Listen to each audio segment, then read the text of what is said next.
China ఆగ్నేయ ప్రాంతంలో భారీ వరదలు కొనసాగుతున్నాయి. షీజియాంగ్ నది ఉగ్రరూపం దాల్చడంతో గుయాంగ్జీ నగరంలో వరదలు పోటెత్తాయి. పలు ప్రాంతాల్లో కొండచర్యలు విరిగిపడడంతో రహదారులు ధ్వంసమయ్యాయి. కొండ ప్రాంతాల్లోని గ్రామాలకు ఇతర ప్రాంతాలతో సంబంధాలు తెగిపోయాయి. హీలాంగ్జియాంగ్ ప్రావిన్స్లో రైలు సర్వీసులను నిలిపివేశారు.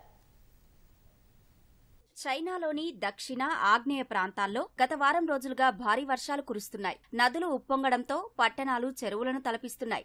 ఏకదాటిగా కురుస్తున్న వర్షానికి గుయాంగ్జీ పట్టణం మీదుగా ప్రవహించే షీజియాంగ్ నదిలో నీటిమట్టం పెరిగింది. ఫలితంగా గుయాంగ్జీలో వరద పోటెత్తింది. రహదారులపై నీరు నిలిచిపోయింది. నీటిమట్టం 2 మీటర్ల మేర ఉన్నట్లు అధికారులు తెలిపారు. దాదాపు 1800 మందిని అధికారులు సురక్షిత ప్రాంతాలకు తరలించారు. జిజియాంగ్ ప్రావిన్స్లో వర్షానికి కొండచర్యలు విరిగిపడడంతో 16 మీటర్ల పొడవునా రహదారి ధ్వంసమైంది. దీంతో 3 గ్రామాలకు ఇతర ప్రాంతాలతో సంబంధాలు తెగిపోయాయి. ఆయా గ్రామాల్లో 900 మంది ఉన్నట్లు అధికారులు అనుమానిస్తున్నారు. రహదారి పునరుద్ధరణ పనులు కొనసాగుతున్నాయని అధికారులు తెలిపారు.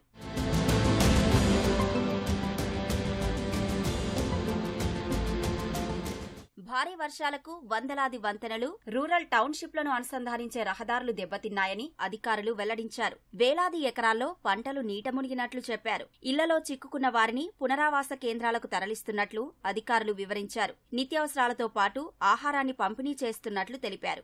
దక్షిణ భాగంలో భారీ వర్షాలు కురుస్తాయని ఆయా ప్రావిన్సులను చైనా జాతీయ వాతావరణ విభాగం అప్రమత్తం చేసింది. సెంట్రల్ చైనాలోని హెనాన్, హుబేయి, హునాన్ ప్రావిన్సులతో పాటు కోస్తాలోని జియాంగ్సు ప్రావిన్స్లో ఉరుములతో కూడిన భారీ వర్షాలు కురుస్తాయని తెలిపింది. భారీ వర్షాల నేపథ్యంలో ఈశాన్య ప్రాంతంలోని హీలాంగ్జియాన్ ప్రావిన్స్లో రైల్వే సర్వీసులను నిలిపివేశారు.